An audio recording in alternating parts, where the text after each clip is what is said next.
ഇന്നേ ഒരു സിംഹത്തിനെ പറ്റിയാണ് പറയാനുള്ളത്. കേരള രാഷ്ട്രീയം മുഴുവൻ ഈ ഒരൊറ്റ പേരിന് ചുറ്റും കിടന്ന് കറങ്ങിയിട്ടുണ്ട്. അതാരാണ് അങ്ങനെ ഒരു പുലി? പുലിയല്ലടോ, സിംഹം.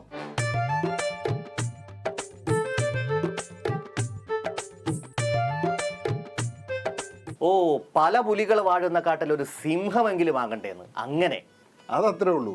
കുറച്ച് വീര്യം കുറഞ്ഞിട്ടുണ്ടെങ്കിലും സിംഹം സിംഹം തന്നെയാണ്. സിംഹം പതുങ്ങുന്നതേ കുതിക്കാനാ.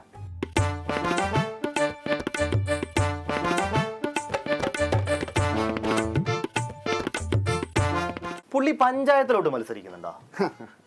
യാരെ പത്ത് എന്ത കേൾവി കേൾക്കറേ? സാധാരണക്കാരുടെ തെരഞ്ഞെടുപ്പാണ് ഈ പറയുന്ന ത്രിതല തെരഞ്ഞെടുപ്പ്. ഞങ്ങൾ ഈ മുഴുവൻ വാർഡിലും മത്സരിക്കാൻ താല്പര്യമുള്ളവരെ കണ്ടെത്തും. ഞങ്ങൾ സാധാരണക്കാർ മത്സരിക്കുന്ന തെരഞ്ഞെടുപ്പിൽ അൻവർക്ക മുന്നിട്ടിറങ്ങിയിരിക്കും. അല്ല അൻവർക്ക, എന്താണ് തൃണമൂലിന്റെ പ്ലാൻ? നമ്മളൊരു ജനകീയ മുന്നണി ഉണ്ടാവും. തൃണമൂല അതിനെ ആഡ് ചെയ്യും. അതെ, ജനകീയ മുന്നണിയാണ് നമ്മുടെ മുന്നണി.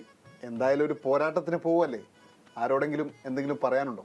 പ്രിയപ്പെട്ട സഖാക്കളോട്, നിലമ്പൂരിലെ സഖാക്കളോട് പ്രത്യേകം അതിനെ നന്ദി പറയാം. യെസ്, സഖാക്കൾക്ക് എല്ലാവിധ നന്ദിയും കടപ്പാടും അറിയിക്കുന്നു. അല്ല, നിങ്ങൾ പിന്തുണ പ്രഖ്യാപിച്ച UDF-നോടൊന്നും പറയാനില്ലേ? തൃണമൂൽ കോൺഗ്രസുമായി സഹകരിക്കാതെ UDF സ്ഥാനാർത്ഥികളെ പ്രഖ്യാപിക്കുന്നതിൽ പ്രതിഷേധിച്ചാണ് കോൺഗ്രസിനെതിരെ തൃണമൂൽ കോൺഗ്രസ് രംഗത്ത് വന്നത്. ജില്ലാ പഞ്ചായത്ത് വഴിക്കടവ് ഡിവിഷനിലേക്ക് സ്ഥാനാർത്ഥിയെ പ്രഖ്യാപിച്ചു. അത് ശരി. അപ്പൊ സൗഹൃദ മത്സരമാണ് മെയിൻ. ഈ ജനകീയ മുന്നണി എന്ന് പറയുമ്പോൾ അതിൽ കോൺഗ്രസ് ഇല്ലേ? ഈ പറയുന്ന പ്രതിപക്ഷ നേതാവ് അദ്ദേഹം ജീവിതത്തിൽ ഒരു പോരാട്ടവും നടത്തിയിട്ടില്ല. അപ്പോൾ അദ്ദേഹത്തിനുള്ളത് കുറച്ച് ധിക്കാരമാണ്. അല്ല, നിലമ്പൂർ തെരഞ്ഞെടുപ്പിന്റെ സമയത്ത് മത്സരിക്കാൻ പൈസ ഇല്ലെന്നൊരു സങ്കടം നിങ്ങൾ പറഞ്ഞിരുന്നല്ലോ. ആ സങ്കടം ഇപ്പം മാറിയോ? മത്സരിക്കാൻ ഞാനുണ്ട്. മത്സരിക്കാൻ 5 പൈസ ഇല്ല. അല്ല അൻവർക്ക, ആരോടെങ്കിലും കടം വാങ്ങിയാ പോരെ? അങ്ങനെ സമാഹരിച്ച് തരാനുള്ള ആൾക്കാരൊന്നും എനിക്കില്ല. എല്ലാ മുതലാളിമാരും അപ്പുറത്തല്ലേ. എന്തൊക്കെ പറഞ്ഞാലും അൻവർക്ക എങ്ങനെയെങ്കിലും പൈസ കണ്ടെത്തും. അതാണ് ചരിത്രം.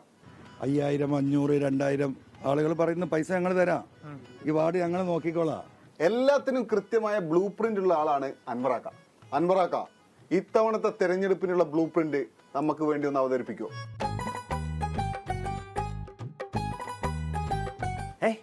ഒരു ഏണിയല്ലേ അത്?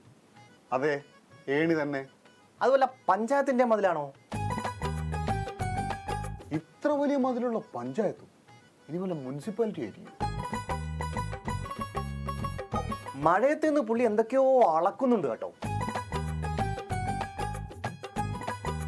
എല്ലാം അൻവർ ഖാന്റെ നിർദ്ദേശം അനുസരിച്ചാണ്. അളന്നു മുറിച്ചാണ് അൻവർ ഖാന്റെ പരിപാടികൾ.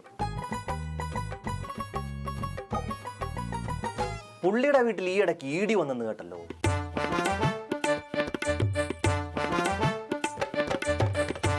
എന്തൊക്കെയാണ് എന്റെ അൻവർ ഖാൻ സഹിക്കേണ്ടത് എന്നാണ് എനിക്ക് മനസ്സിലാവാത്തത്.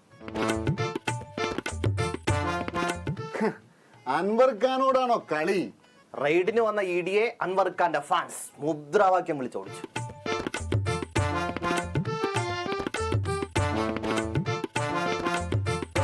പ്രബുദ്ധരായ ജനാധിപത്യ വിശ്വാസികളോട് ഞങ്ങൾക്ക് ഒറ്റ കാര്യം മാത്രമേ പറയാനുള്ളൂ. ഇനിയും അൻവർ ഖാനെ മഴയത്ത് നിർത്തരുത്.